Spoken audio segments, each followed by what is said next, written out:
인류의 마지막 직업.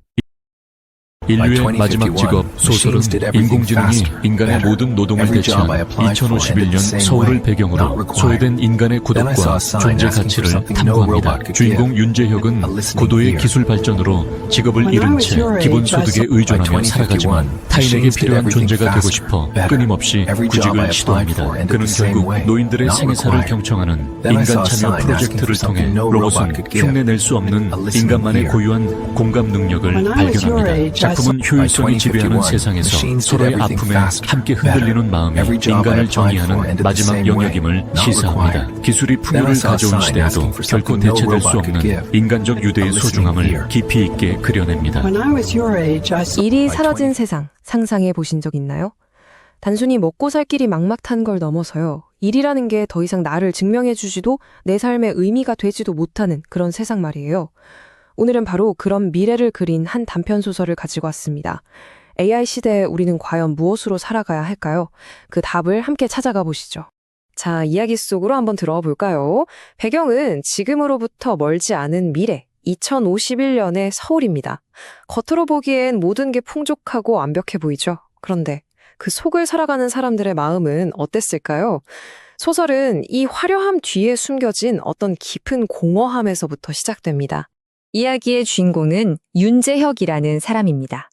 한때는 누구보다 섬세하게 사람의 마음을 읽어내던 UX 디자이너였지만 이젠 기술에 밀려 말 그대로 쓸모없어진 존재가 되어버렸죠. 17. 이 숫자가 뭘 의미할까요? 바로 주인공 재혁 씨가 한 달 동안 지원한 일자리의 수입니다. 근데 진짜 놀라운 건요, 이 일자리들이 전부 AI가 절대 대체 못할 거다, 이건 인간 고유의 영역이다라고 했던 바로 그 분야들이었다는 거예요. 그리고 이게 바로 그가 매번 받은 답변이었습니다. 정말 차갑고 기계적인 거절의 메시지. 시스템이 더 이상 당신을 필요로 하지 않는다는 아주 냉정한 통보였던 거죠. 재혁이 겪는 이 절망적인 상황, 이게 단지 개인의 문제일까요?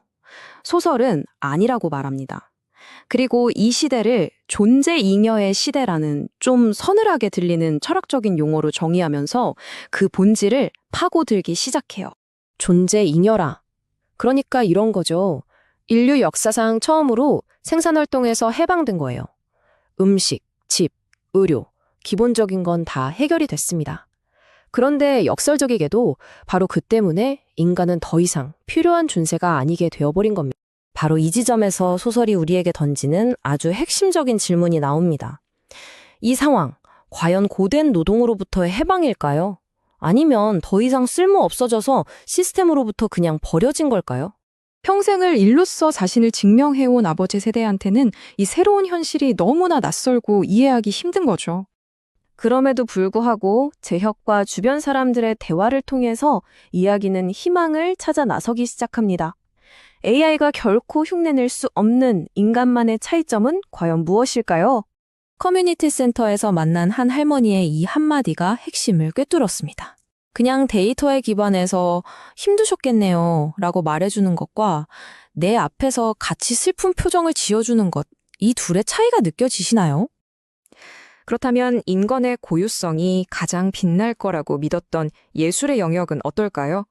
재혁의 친구인 소설가의 경험담은요, 어쩌면 이 시대의 가장 잔인한 현실을 보여주는 건지도 모릅니다. 그의 친구는 AI가 같은 주제로 자기보다 훨씬 더 뛰어난 소설, 그것도 순식간에 써냈다고 고백해요. 그러면서 자신은 이제 완벽하게 무가치한 존재가 되었다고 말하죠. 이게 정말 무서운 지점인 겁니다. 결국 이야기는 이걸 말하고 싶었던 거예요. AI의 돌봄은 어디까지나 데이터에 기반한 완벽한 공감 시뮬레이션입니다. 하나만 인간의 위로는요, 감정을 함께 느끼고 공유하는 경험 그 자체죠. 이들 사이에는 결코 메울 수 없는 깊은 간격이 존재합니다. 이렇게 절망이 점점 깊어지던 중에 정말 예상치 못한 곳에서 하나의 전환점이 찾아옵니다. 재혁 씨는 한 통의 전화를 받아요. AI가 수행하는 데 실패해서 인간이 꼭 필요한 일자리가 있다는 제안이었죠. 그건 바로 노인들의 살아온 이야기를 듣고 기록하는 일이었습니다. 여기서 정말 흥미로운 부분이 등장하는데요. 모든 걸 대체하던 바로 그 시스템이 스스로의 한계를 인정하고 인간의 참여를 요청했다는 사실입니다. AI가 실패한 바로 그 지점에 인간의 마지막 일이 있었던 거죠. 그의 첫 번째 인터뷰 대상이었던 91살 할머니께서 이 이야기 전체를 관통하는 아름다운 통찰을 들려주십니다. 네, 바로 이거였습니다. 소설이 제안하는 결코 대체될 수 없는 인간만의 가치. 단순히 이야기를 들어주는 걸 넘어서 그 이야기에 함께 영향을 받고 같이 아파하고 함께 흔들리는 것. 이 함께 흔들리는 경험은 주인공 재혁에게 아주 깊은 울림을 주게 되는데요. 소설은 바로 이 깨달음을 통해서 우리 모두에게 마지막 질문을 던지면서 마무리됩니다. 재혁은 깨닫습니다. 온갖 자동화된 콘텐츠가 넘쳐나는 이 세상에서 한 사람의 진짜 삶을 마주하고 그 이야기에 귀 기울여주는 행위, 어쩌면 그 자체가 하나의 강력한 존재 이유가 될 수 있다는 것을요. 이 이야기는 우리에게 완벽한 해답을 주지는 않아요. 대신 하나의 출발점을 제시하면서 우리에게 마지막으로 생각할 거리를 남깁니다. 그리고 이것이 바로 이 강력한 이야기가 곧 다가올 우리 자신의 미래를 위해 한 번쯤 진지하게 고민해 보라고 남기는 질문입니다. 여러분은 어떻게 생각하시나요?